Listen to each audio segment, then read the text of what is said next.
Undercover boss walks into his dog. Spa stops cold hearing staff make fun of a disabled dog. Jordan stood just outside the glass doors of luxury dog spa and boutique. Santa Monica West, eyes squinting at the gold-lettered sign gleaming in the California sun. This was one of 5 high-end pet spa locations bearing his name, a brand known for treating pampered pups like royalty. And yet he hadn't set foot in this particular branch in nearly 10 months.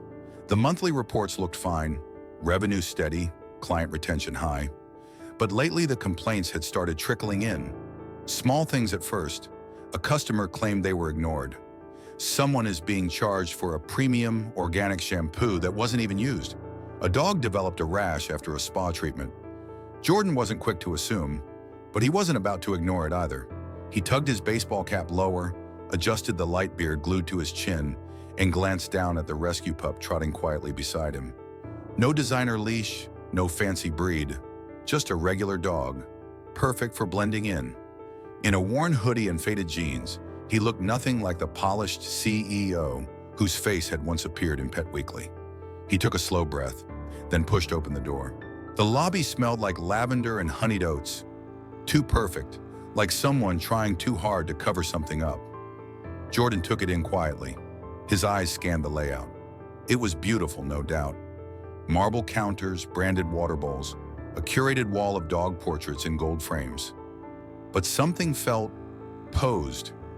Before he could take a step farther, a woman behind the reception counter caught sight of him and lit up with the kind of smile that didn't reach the eyes. "Hi there," she chirped. "Welcome to Luxury Dog Spa, Santa Monica's premium retreat for your pup. Is this your first time?" Jordan nodded slowly. "Yeah, just wanted to see what the fuss was about." She leaned forward, still smiling. "Well, you've come to the right place. What's your little guy's name?" "Dusty," Jordan said, giving the rescue pup a small scratch behind the ear. "Aw," she cooed, already reaching for a clipboard. "We have a first-time premium package. Full body bath with hypoallergenic shampoo, paw balm, blueberry facial, massage, and nail shaping. Only $480, Jordan blinked. She went on, not missing a beat. "We actually recommend the upgrade to the organic gold standard package for dogs with, sensitive backgrounds. Rescue trauma, rough coat, that's an extra $170, but honestly, you'll see the difference immediately." Jordan looked down at Dusty, scruffy, anxious, underweight. Exactly the kind of dog they'd never expect to be walked in by the owner of the place. He kept his tone casual. "And that includes organic everything?" She hesitated for half a second, then beamed again. "Oh, absolutely. We only use cruelty-free, vet-approved, USDA-certified ingredients in that tier." Jordan nodded, but something about the way she said "that tier" made him glance at the shelf behind her, where unlabeled silver gallon jugs sat neatly, out of reach but visible. Then before he could ask, a voice cut in from behind the partition wall. "That shelf. That's not the organic stuff. That's the bulk shampoo for general washes." Jordan turned slightly. A man, mid-30s, plain black work shirt, damp from the grooming room, stepped into view. His name tag read Ryan. He looked at the receptionist, then back at Jordan. "For the organic grade treatments, we only have 3 left in stock, and only one of them is the hypoallergenic blend." The receptionist, her name tag said Tiffany, didn't miss a beat. Her voice dropped an octave. "Ryan, this is the front desk. Can we not confuse the customer?" Ryan stayed calm. "Just didn't want him paying for something we can't fully deliver." Tiffany turned back to Jordan with that tight smile again. "Don't worry. Your dog's going to be treated like royalty either way." Jordan gave a small nod, but something about the whole exchange had shifted the air. Ryan had said it too plainly to be making trouble. He wasn't loud, not emotional, just honest. And Tiffany? She wasn't just spinning the upsell, she was managing the perception of honesty, controlling it. Jordan made a mental note of both. Tiffany was all polished. Ryan was grit. They'd both just told him something, but only one of them told the truth. She handed him a service agreement to sign. "Just a formality, includes optional add-ons. We can skip those if you prefer. He skimmed it. His eyes caught a line under the organic treatment section. Substitutions may occur depending on stock. No clarification, no breakdown of ingredients.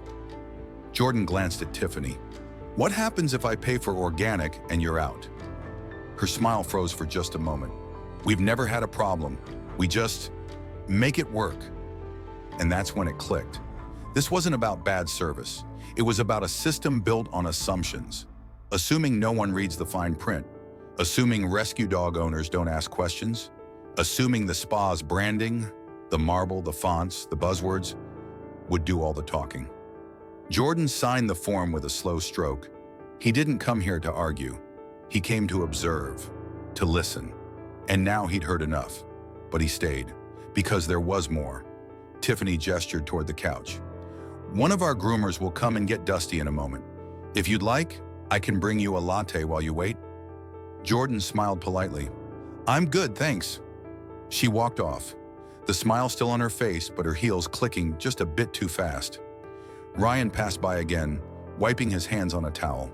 Their eyes met briefly, and in that glance, Jordan saw it. Not fear, not defiance, just a quiet question. Did you notice? He did. He always had. 10 minutes passed. Dusty was led to the back by a young handler who didn't say a word, just gave a polite nod and disappeared behind the frosted doors. Jordan sat in the waiting lounge, pretending to scroll through his phone, but his eyes scanned the room like radar. No one else was in the lobby. It was a lull, perfect for listening. From his seat, he could hear low voices behind the desk. Tiffany was laughing quietly with someone on speakerphone. Something about marking up the deluxe collars again. No one notices when their dog's wearing rhinestones. He made a note of that too. Then a man in a navy blazer stepped out from an office down the hall. He had the look of management without saying a word. Clean haircut, confident but inattentive posture. He glanced briefly across the lobby and then back down to his phone. Didn't greet Jordan, didn't ask who was waiting, just scrolled. Jordan recognized the type. He'd hired them before. Mid-tier managers who keep the surface clean but let the rot spread underneath. He stood, walked slowly past the front desk, Tiffany too absorbed in her screen to notice, and down the corridor toward the grooming rooms. A sign on the door read staff only, but he paused outside it anyway. He wasn't ready to break character. Not yet. That's when he saw Ryan again, standing near a small supply shelf, stacking towels. Jordan spoke low, just loud enough. You said earlier there were only 3 organic blends left in stock. You guys short on supplies? Ryan glanced up, paused. You could say that. He folded another towel. We place the orders. They get adjusted before they arrive. Adjusted by who? Ryan looked at the door behind Jordan, then back at the towels. I shouldn't say. Jordan nodded, playing it cool. You don't have to. I've been to other branches. Didn't see this kind of push for upgrades. That made Ryan glance at him a little longer. You're not like most customers, are you? Jordan smiled softly. What gave it away? Ryan's voice dropped. Most people come in here with a French bulldog and a $900 harness and don't ask a single question. That silence again. Not awkward, just honest. And then footsteps. Tiffany's voice cut in. Too bright, too close. There you are. Sorry, that area's for staff only. Jordan turned, nodded as if sheepish. My bad, just looking for the restroom. She smiled, but her eyes were scanning, calculating. It's actually up front. I can show you. Thanks, he said, and followed her back without pushing. He didn't need a confrontation, not yet. He needed leverage. Back in the lounge, the navy blazer manager finally acknowledged him, sort of. Everything going okay, sir? Jordan nodded. All good. The man gave a brief smile, then turned away before Jordan could even ask his name. That was all the confirmation he needed. No one here, not the manager, not Tiffany, had any idea who he was. They'd seen a man in old jeans with a rescue mutt and assumed he didn't matter. Assumed he wouldn't notice the missing product, the vague upsells, the careless treatment. Assumed he wouldn't understand the fine print. And that was the problem. It wasn't just a few lies, it was a culture. One where dogs were pampered, but the truth wasn't. Where some clients got organic gold, and others, the ones who didn't look like money, got excuses. Jordan leaned back in his chair, heart steady but simmering. This wasn't going to be a one-off reprimand. This was going to be a reckoning. 20 minutes later, Dusty was returned. Damp, anxious, smelling of lavender, but scratching slightly at his ear. Jordan thanked the handler, paid the invoice with a smile, and walked out with Dusty trotting beside him. He didn't say a word until the door closed behind them. Then he stopped, looked up at the gold sign again. There it was, his name, and under it, a promise they weren't keeping. He ran a hand along Dusty's back. The dog flinched slightly, skin sensitive. Jordan's jaw clenched. He pulled out his phone, opened his contacts, and tapped one name. The regional manager picked up. "Jordan? Everything okay?" Jordan's voice was even. "I need Marlon in his office in the next 15 minutes. Don't tell him why." A pause. "Something wrong?" Jordan looked back at the building. "Oh, we're just getting started." Marlon didn't even look up when Jordan entered his office. He was reclined behind a sleek desk, scrolling on his phone, one leg crossed over the other like a man who hadn't had to answer for anything in a long time. The room was quiet. Glass walls, dim lighting, a framed photo of a golden retriever in sunglasses perched above a cabinet of high-end grooming shears. The kind of office that sells confidence, not accountability. Jordan closed the door behind him. Marlon looked up, finally registering the unfamiliar man with the old hoodie and tired dog at his side.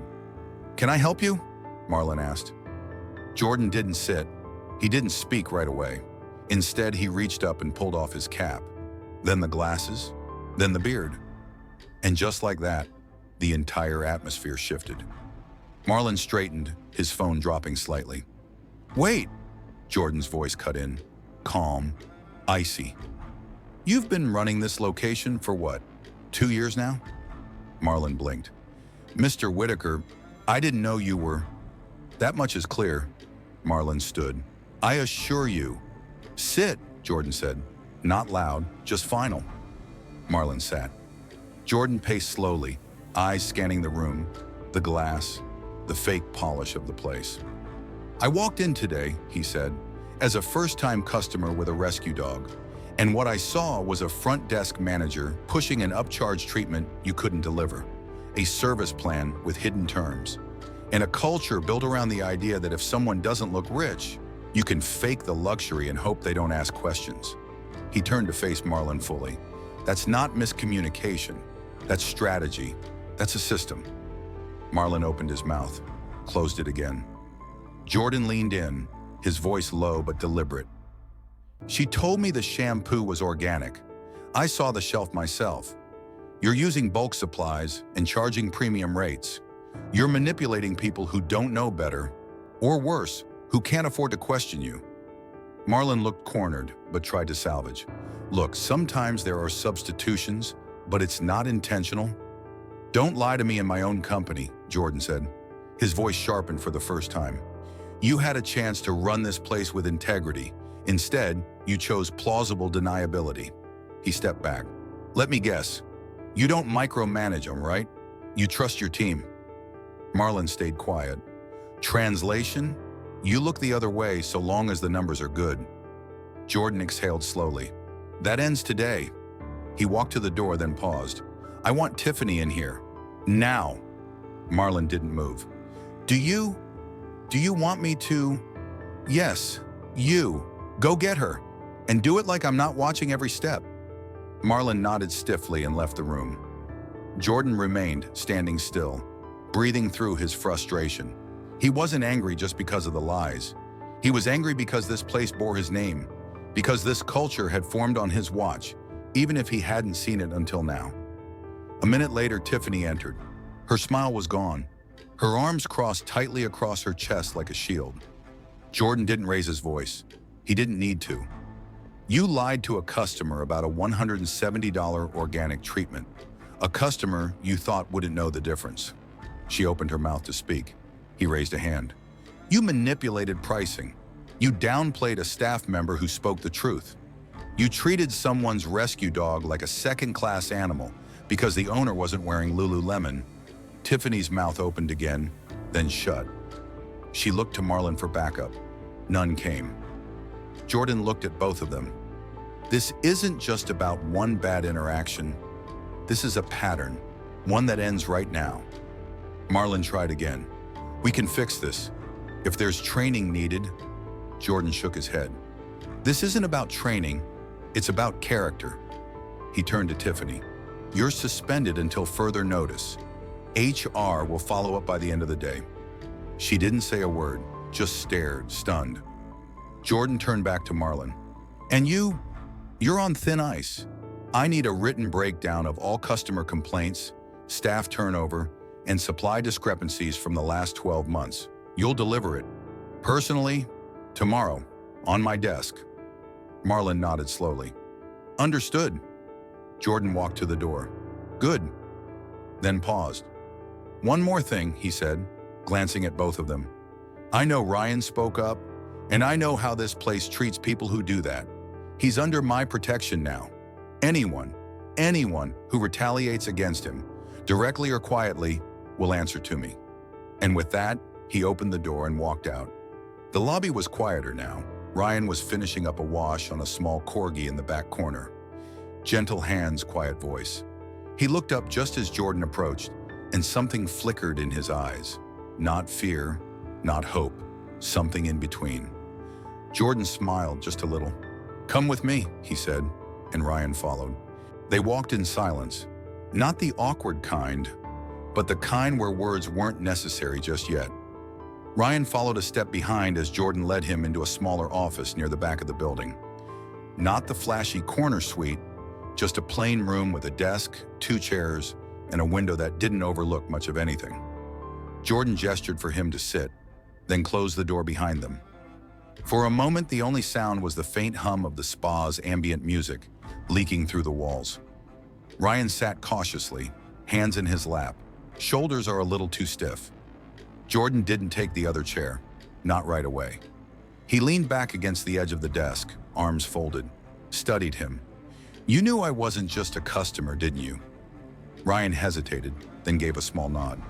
Not at first, but after the questions, the way you looked at things, yeah, I figured it out. Jordan smiled slightly. You didn't say anything. Didn't think I had to, Ryan replied. Figured if you were here undercover, then you already knew what kind of place this had become. Jordan let that sink in. He appreciated the honesty, but what hit harder was the assumption behind it. The quiet, almost resigned belief that the rot had been there so long. Someone like Jordan must have known. He didn't. Not really. And that was the problem. How long have you worked here? Jordan asked. 6 months. Transferred from the Westwood branch. And before that? 2 years at the flagship store. Started as an apprentice groomer. Jordan nodded. And how long have you been watching this place lie to people? Ryan took a breath. Since my first week. He wasn't bitter when he said it, just tired. Jordan finally sat across from him. And you've spoken up before? Ryan looked down. Once. Quietly, I brought it up to Tiffany, suggested we be more transparent with new customers, explain what we're actually using. She said I was overcomplicating things. Jordan said nothing. Ryan continued. Then I noticed they started leaving me off the schedule for some of the premium clients. Less commission, more kennel work, no explanation. So they punished you for telling the truth, Jordan said quietly. Ryan didn't reply. He didn't have to. Jordan exhaled. I owe you an apology. Ryan looked up, confused. Jordan continued. If I had been paying closer attention, this wouldn't have been your burden to carry. You tried to do the right thing, alone. That shouldn't have been the case. He paused, letting the weight of it sit in the air. You could have played along, kept your head down, but you didn't. And I need people like that. People who see the cracks and don't just step over them. Ryan blinked, unsure of what to say. No one had ever spoken to him like this, especially not someone in charge. Jordan leaned forward. I'm rebuilding this place, top to bottom, and I can't do that with people who just go along to get by. I need people who believe in doing it the right way. even when no one's watching. Another beat. Ryan swallowed. I believe in that, he said, but I don't know if the others will change. Jordan nodded. They might not. Ryan's voice dropped. Some of them have been doing it this way for years. Lying comes easy. Jordan didn't argue. He looked Ryan straight in the eye. Then we find the ones who won't change, and we replace them. Silence again. Not tense, not angry, just two people facing the truth in full light for the first time. Then Jordan asked, if you had the chance to run this place the right way, what would you change first? Ryan sat back, thought for a moment. No more vague language on the service forms. No more hidden upgrades. Just clear options. Fair pricing. People should know what they're paying for. Jordan nodded. What else? Ryan hesitated then. Empower the team. Let them speak up when something feels off. Most of the good ones, they left or got quiet because no one ever had their back. Jordan leaned back in his chair. That changes now. He stood, so did Ryan. Jordan extended a hand. I want you to help lead that change, not just behind the grooming table, but out front where it matters. Ryan stared at his hand, not with pride, but with a quiet kind of disbelief, like someone waiting to see if the offer was real. Then he shook it. Jordan opened the door. Go take your lunch and come back like this place finally deserves you. Ryan cracked the smallest of smiles. Thanks, Jordan. And then he walked out. Jordan remained in the office for a moment, staring at the empty chair across from him. He thought of every smiling review he'd read that masked the cracks, every quarterly report that never showed the rot, every employee who had probably left quietly, thinking no one cared enough to listen. By the time Jordan stepped back into the lobby, something had shifted. News always traveled fast in small spaces, and this place, for all its luxury branding, wasn't immune to whispers. Tiffany was gone. The manager's office door was closed, and the energy on the floor was different now. Not better, not yet, but awake. Two groomers who'd avoided eye contact earlier now gave him quick glances as they passed. Not curious, cautious, like they were trying to figure out which version of the story was true. Had the CEO really come in disguised? Had someone finally called out Tiffany? Was someone going to lose their job? Or worse, blow the whole thing up? Jordan didn't say a word. He didn't have to. The silence in that space said enough. He spent the rest of the afternoon quietly walking the floor. He reviewed service menus, read product labels, and peeked into storage rooms. He asked a few questions, simple ones. What brand do we use for the soothing paw balm? Do we track allergies by client or by breed? When did this grooming table last get serviced? Some employees answered confidently. Others mumbled. Some fumbled. One girl, barely out of college, actually looked scared just hearing the word inspection. It wasn't her fault. She hadn't built this culture, but she'd learned to survive inside it by staying small, saying little, and following whoever had the strongest voice in the room. Jordan saw it clearly now. This wasn't just about dishonest sales tactics. This was about a toxic hierarchy where the wrong people held power and the right ones had learned to disappear. That was about to end. By 4 p.m., the new policy memo had been drafted, signed, and emailed company-wide. Simple subject line, effective immediately, operational integrity and transparency standards. No jargon, no corporate spin, just a breakdown of what would and would no longer be tolerated. Full disclosure of ingredients and treatments, clear, honest pricing, no pressure tactics, anonymous reporting channels for ethical concerns, 30-day review of all service complaints and staff behavior. Retraining is mandatory for all front desk and grooming staff. And the last line in bold, if you cannot serve our clients with honesty and empathy, you cannot serve them at all. Jordan Whitaker. Within an hour, responses started trickling in. Some were quiet approvals. A few brave ones replied, "Thank you." But not everyone was happy. Marlon's assistant forwarded a message from a senior groomer named Kara. She'd been there 4 years. Her reply, "This is overkill. If clients don't ask questions, it's not our job to babysit them." Another tech messaged a coworker privately, not realizing it would be flagged. Let's see how long this morality show lasts before corporate gets bored. Jordan read every word. He wasn't surprised. This wasn't just about rules. This was about comfort being disrupted. Power is being threatened. He welcomed it. Back in the grooming area, he found Ryan helping a new hire clean out a clogged tub drain. Not glamorous work, but the kind that built trust, quietly, repeatedly. Jordan stepped beside him. "Tomorrow," he said, "you'll help me lead the first ethics retraining." Ryan wiped his hands on a towel. "Some people are gonna hate that." Jordan nodded. "I know." Ryan looked at him. "What if they push back?" Jordan didn't hesitate. "Then they'll show us exactly who they are." And for the first time that day, Ryan smiled without tension. That night, after the last dog was picked up and the lights dimmed, Jordan stayed behind. He walked the halls alone, past the lobby, the shelves, the framed dog photos.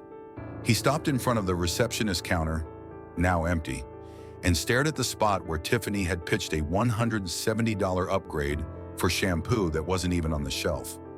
Then he turned to the camera mounted in the corner. He looked directly into it. Not angry, not bitter, just resolve, because tomorrow the real cleanup would begin. Not just policies, not just staff, but mindset, culture, legacy. And he wasn't walking away from that. It started with something small, a missed delivery, organic shampoo order flagged out of stock by the supplier. Strange considering that same product was restocked, in bulk, at the Westwood branch just 2 days earlier. Then the appointment board glitched, twice. Clients who had booked premium care were somehow reassigned to newer groomers. Ryan was left off the rotation for 2 days straight. At first, Jordan assumed it was just the system adjusting to change. People are settling in, learning new rules. But by Friday morning, it became clear. This wasn't resistance. It was pushback, calculated, coordinated, polite on the surface, rotten underneath. Ryan approached him just before lunch, holding his tablet like it was a loaded weapon. "They cut me from the schedule again," he said quietly. "No notice. Kara said the system's just sorting by seniority, but I've never seen it do this." Jordan didn't flinch. "You think it's intentional?" Ryan nodded once. "I think they're trying to freeze me out." Jordan looked toward the glass wall of the break room, where Kara stood laughing with 2 others. When she noticed him watching, she smiled. That overly perfect kind of smile you give a boss when you don't mean it. Jordan didn't smile back. That afternoon, he called a closed-door staff meeting. Only the Santa Monica team. The tone was calm. No accusations, no yelling. Just a simple question. Is there anyone here who feels that these new expectations, honesty, transparency, are unfair? No one spoke. He waited longer. Is there anyone here who thinks customers don't deserve to know what's going into their dog's coat or how their bill's being calculated? Still silence. But it wasn't an agreement. It was self-preservation. People weren't ready to fight him out loud, so they whispered behind closed doors instead. Pulled rank quietly, rearranged rosters, delayed shipments, used the machine to do the dirty work. Cowardice in a corporate tone. After the meeting, Jordan got a call. Not from staff, not from HR, from a former investor, a man named Victor Lee, who had bought out his minority share of the company 2 years earlier. Victor's voice was smooth, too polite. "I've been hearing things, Jordan. You're shaking the tree a bit hard, aren't you?" Jordan leaned back in his chair. "I'm cleaning up my business." Victor chuckled. "That's one way to call it. Another is creating unnecessary instability. Your Santa Monica team, a few of them reached out. Said they feel threatened, targeted." Jordan's jaw clenched. Victor continued. "We built this brand on a certain level of discretion. Upselling, tiered clients, premium illusions. That's what people paid for. You start stripping all that away, you'll lose more than bad employees. You'll lose your base." There it was, the real threat. Not from staff, not from complaints, from the old money, the people who liked the lies because they profited from them. Jordan didn't yell, didn't argue. He just said one thing. If being honest costs me your kind of loyalty, then I'm fine losing it," and hung up. But the conversation left a crack, not in his conviction, but in his heart. For the first time in weeks, Jordan sat in his office alone and wondered, what if I'm the only one who actually wants this place to change? Then, a knock. Ryan stepped in, holding a printed sheet. "Customer complaint from yesterday," he said. "I think you need to see this." Jordan skimmed it. A woman named Tracy.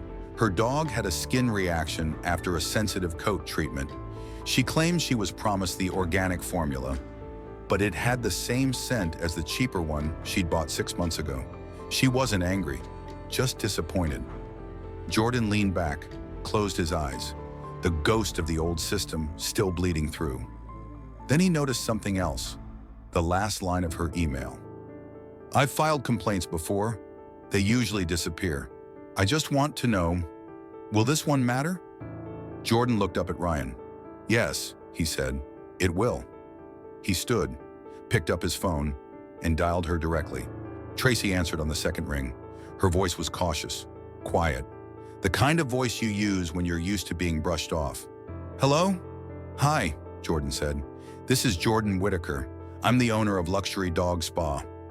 There was silence on the line, then a soft, "Right."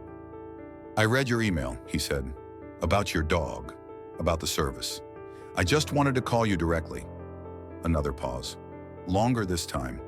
Then unexpectedly, her voice broke. Not angry, but fragile. "I've sent 4 complaints in the last 2 years," she said. "One for my bill, one for a broken nail, one for the wrong product, and now this." She exhaled. "I wasn't expecting a call.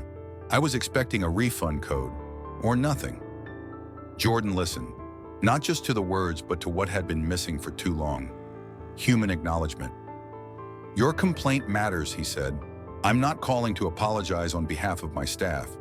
I'm calling to say I'm sorry, personally, because this happened on my watch." Tracy didn't say anything, so he continued. "I'm fixing this place. It's going to take time. Some people won't make it through that process. But I wanted you to know, your voice made it through. It mattered." Then she spoke, and what she said hit deeper than any lawsuit, any threat, any investor phone call.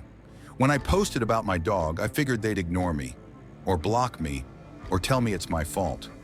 I didn't think anyone would call just to say, 'I'm sorry, I'll fix it.'"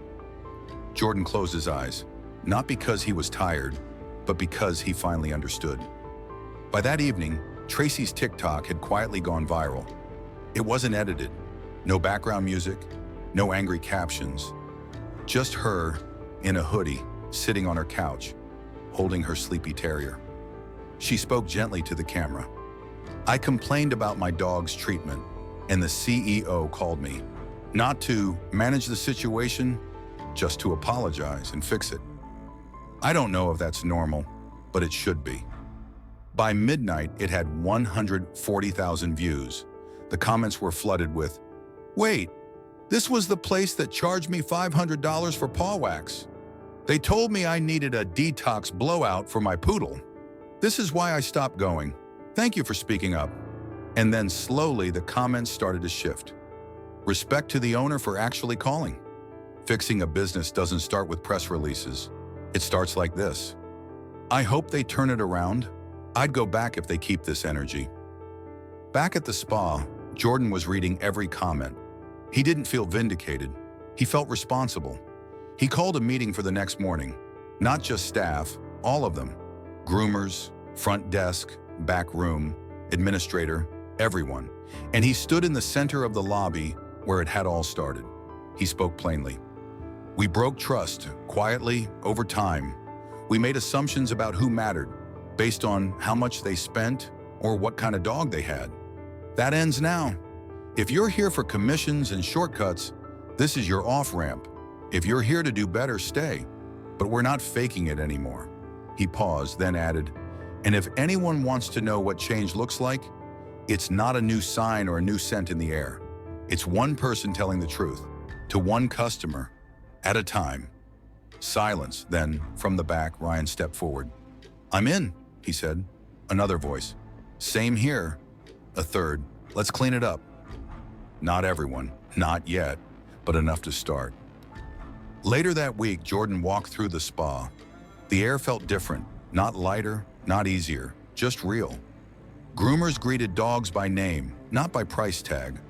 New signs went up, not about packages, but about ingredients. A staff meeting turned into a real conversation. The business hadn't turned around overnight, but the culture had cracked open. And sometimes that's how rebuilding begins, not with applause, but with truth. Jordan stepped into his office. Behind him, the door stayed open. He looked at the same frame quote he used to love, the one about growth and leadership and legacy. But now he scribbled something else on a sticky note and placed it right beside it. It read, "Start with one voice, listen, and don't look away." He sat down and got back to work. Not every story ends with applause. Sometimes the win is quiet, personal, earned in moments no one else sees. Jordan didn't go undercover to expose a villain. He went in to find out if something he built was still worth believing in. And what he found was what many of us already know. It's not always the loudest voices that break the system. Sometimes it's the ones who refuse to lie, even when no one's listening. This story wasn't just about a dog spa. It was about power, about the people we overlook, and about what happens when someone finally decides enough is enough. Because in the end, leadership isn't about having your name on the sign. It's about what that name stands for when you're not in the room. If this story hit home, if you've ever been the customer who wasn't heard, the employee who saw something wrong but stayed quiet, or the one who finally decided to speak up, you're not alone, and your voice matters. Drop a comment below. Tell us what you would have done if you were Jordan, or Ryan, or even Tracy. And if you want more stories like this, real stories that hit hard, make you think, and maybe even shift something inside, subscribe, tap the bell. We've got more coming. And trust me, we're just getting started.